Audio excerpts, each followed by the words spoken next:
नमस्कार, मैं खुशहाल सिंह देव कृपा क्लासेस से। आज 2 अक्टूबर गांधी जयंती। एक ऐसा व्यक्ति जिसने देश की जनता के लिए अपने कपड़े छोड़ दिए। मैं बात कर रहा हूँ महात्मा गांधी के बारे में। आज के समय में अवश्य ही हम कह सकते हैं कि लोग नाथूराम गॉडसे को और ऐसे कई लोगों को बढ़कर मानते हैं, वो उनकी अपनी धारणा है। लेकिन जहाँ तक मैं मानता हूँ कि कुछ तो ऐसा इस व्यक्ति में रहा होगा कि 1915 में जब गांधी जी भारत आए और 1947 में जब भारत आज़ाद हुआ, इन 35 सालों में भारत की जनसंख्या ने, पूरे भारत की जनता ने इस एक व्यक्ति को भगवान के समान का दर्जा दिया। लोग इन्हें गांधी बाबा, गांधी बापू, ईश्वर के नाम से जानते थे। क्या ऐसा कुछ नहीं रहा होगा कि इस व्यक्ति को लोग, क्या दिखावे के कारण ये व्यक्ति इतना ऊपर उठ सकता है? नहीं। मैं महात्मा गांधी के बारे में बात करना चाहूँगा। अल्बर्ट आइंस्टीन दुनिया के सबसे जाने माने जो एक बहुत बड़े साइंटिस्ट रहे। जब द्वितीय विश्व युद्ध के दौरान उनके द्वारा खोजी गई एक इक्वेशन mc² वाली जो इक्वेशन है, उसके कारण एटॉमिक बॉम्ब ब्लास्ट हुए नागासाकी और हिरोशिमा में, और जब उनको इस बात से बहुत दुख हुआ कि एक साथ इतने सारे लोगों को मार दिया गया, तो अल्बर्ट आइंस्टीन ने एक अपनी तरफ से एक स्कूल शुरू की जहाँ पे लोगों को साइंस तो पढ़ाई जाएगी, लेकिन साइंस के साथ में नैतिक विज्ञान और ये भी सिखाया जाएगा कि साइंस का सही इस्तेमाल कहाँ हो। और आपको जानकर हैरानी हो सकती है कि उस जो स्कूल उन्होंने शुरू की, जो इंस्टीट्यूट उन्होंने शुरू किया, उस इंस्टीट्यूट की शुरुआत, उस इंस्टीट्यूट का उद्घाटन महात्मा गांधी की तस्वीर पर माला चढ़ाकर शुरू किया गया। एक अंतरराष्ट्रीय स्तर का, दुनिया में सबसे बड़ा जाने माना साइंटिस्ट महात्मा गांधी की तस्वीर को प्रणाम करता है। और उस वक्त उन्होंने टिप्पणी की कि यदि आने वाली समय की पीढ़ियां अच्छे से अगर महात्मा गांधी को पढ़ेगी तो वे विश्वास भी नहीं करेगी कि इस दुनिया में कभी हार्ड मास का बना हुआ एक ऐसा आदमी भी रहा होगा जिसने देश की जनता के लिए कपड़े छोड़ दिए, जो हमेशा सत्य और अहिंसा की राह पर चलता रहा। आने वाले समय में लोग इस बात का विश्वास भी नहीं कर पाएंगे। महात्मा गांधी इकलौते ऐसे इंसान रहे जिन्होंने सदैव अहिंसा का साथ दिया और कभी हिंसा की राह नहीं ली। अक्सर हमारे सामने तर्क आते हैं कि महात्मा गांधी भगत सिंह की फांसी के लिए जिम्मेदार रहे, या महात्मा गांधी ने पाकिस्तान को ज़्यादा सपोर्ट किया, या बहुत सारी चीज़ें हमारे सामने आती है कि उन्होंने धर्म के साथ पक्षपात किया। इन सभी चीज़ों को एक बार एक तरफ रखा जाए, ये बात सोची जाए कि क्या उन्होंने किया, क्या उनके समान कोई दूसरा कोई व्यक्ति रहा जिसने इतना सब कुछ किया?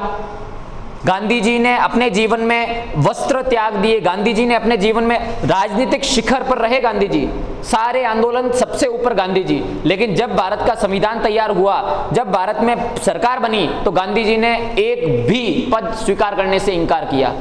क्या इस व्यक्ति की निस्वार्थता पर हमें इतना संदेह करना चाहिए?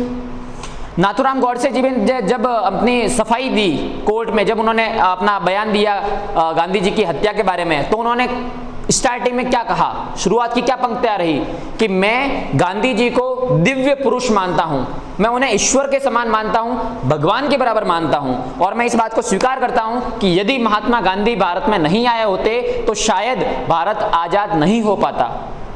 इस बात से उन्होंने शुरुआत की। आगे उन्होंने बहुत सारे तर्क भी दिए कि क्यों उन्होंने महात्मा गांधी को मारा, लेकिन शुरुआत इस बात से की कि मैं उनके चरणों में प्रणाम करता हूं और उन्हें ईश्वर के समान मानता हूं।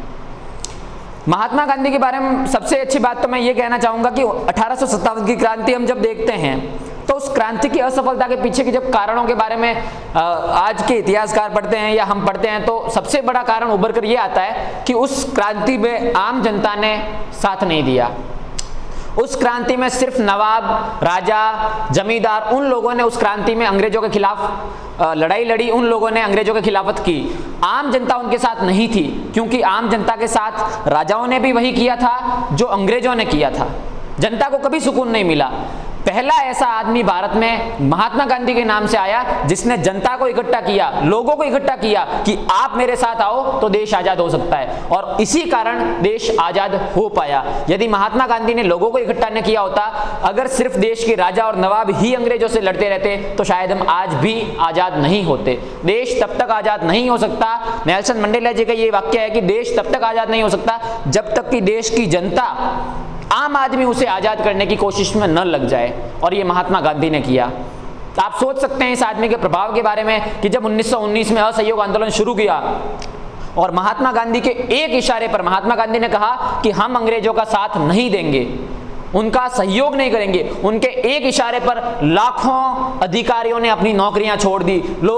आज लोग मर रहे हैं सरकारी नौकरियों के लिए, कितना बड़ा कंपटीशन देके आ रहे हैं। उस समय में लोगों ने अपनी नौकरियां छोड़ दी, टीचरों ने अपनी नौकरियां छोड़ दी, प्रोफेसर्स कॉलेज छोड़ के आ गए, बच्चों ने स्कूल खाली कर दिए, डॉक्टरों ने हॉस्पिटल छोड़ दिए, सारे लोगों ने नौकरियां छोड़ दी, लोगों ने अंग्रेजी कपड़े उतार के जला दिए। क्या हम इतना सब कुछ कर सकते हैं?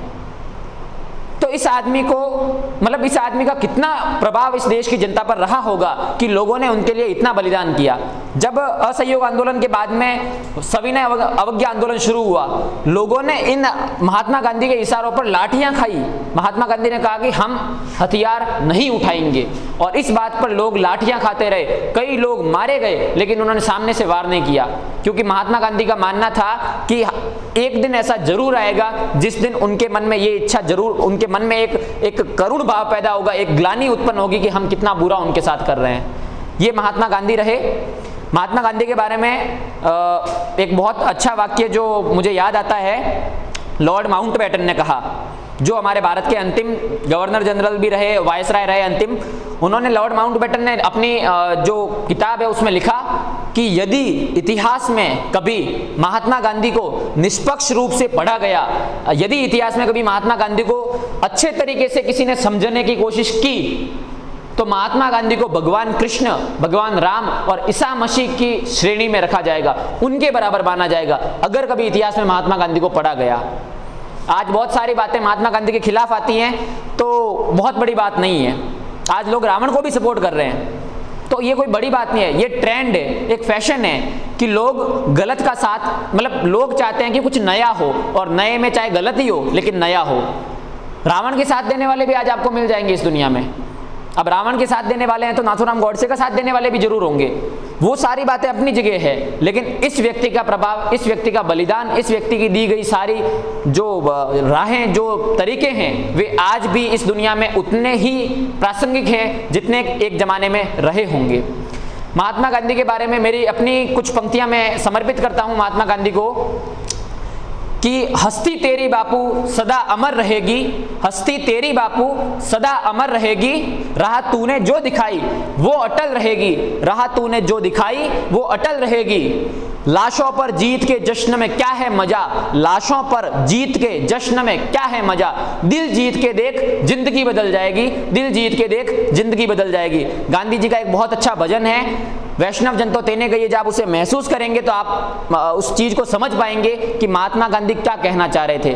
आज की दुनिया में अगर महात्मा गांधी का विरोध किया जा रहा है, मैं उन सभी विवादों में, उन सभी कुतर्कों में नहीं पढ़ना चाहूंगा, लेकिन एक बात जरूर कहूंगा कि महात्मा गांधी के बारे में कुछ भी सोचने से पहले या अपनी विचारधारा बनाने से पहले एक बार उन्हें पढ़िए। हम सुनी सुनाई बातों पर चले जा रहे हैं। किसी से हमने सुना कि महात्मा गांधी ने भगत सिंह को फांसी दिलवाई, हम सिर्फ उसी के भरोसे चल रहे हैं। क्या हमने पढ़ के देखा, क्या हमने सच में कहीं पढ़ा है कि ऐसा हुआ? तो कभी एक बहुत अच्छे, अभी एक नॉवेल मैंने कुछ दिनों पहले पढ़ी, जो एक नीलोत्पल मृणाल करके जो हिंदी की बेस्ट सेलर नॉवेल रही, डार्क हॉर्स करके, उसमें एक पंक्ति आती है कि महात्मा गांधी को कोसे जाने का, आज की दुनिया महात्मा गांधी को कोसा जा रहा है, और उसका एकमात्र कारण यह है कि महात्मा गांधी को सबसे कम पढ़ा गया, सबसे कम पढ़ा गया। पढ़ा किसी ने नहीं है, सिर्फ सुना है, और सुनने के बहाने अफवाहें फैलाई गई है। आप यूट्यूब पे सर्च कीजिए, कहां जाते थे आधी रात को महात्मा गांधी, आपको 15 वीडियो मिलेंगे। आप यूट्यूब पे सर्च कीजिए महात्मा गांधी के अच्छे काम, हो सकता है आपको पूरी लाइन में बहुत नीचे एक वीडियो मिले। तो ट्रेंड के भरोसे मत चलिए, पढ़िए, जानकारी लीजिए, और फिर विश्लेषण कीजिए कि इस आदमी को देश की जनता ने भगवान के बराबर क्यों माना, इस व्यक्ति को क्यों आज भी जनता उतना ही प्यार करती है जितना एक जमाने में किया गया था। मैं सादर प्रणाम करता हूं महात्मा गांधी को।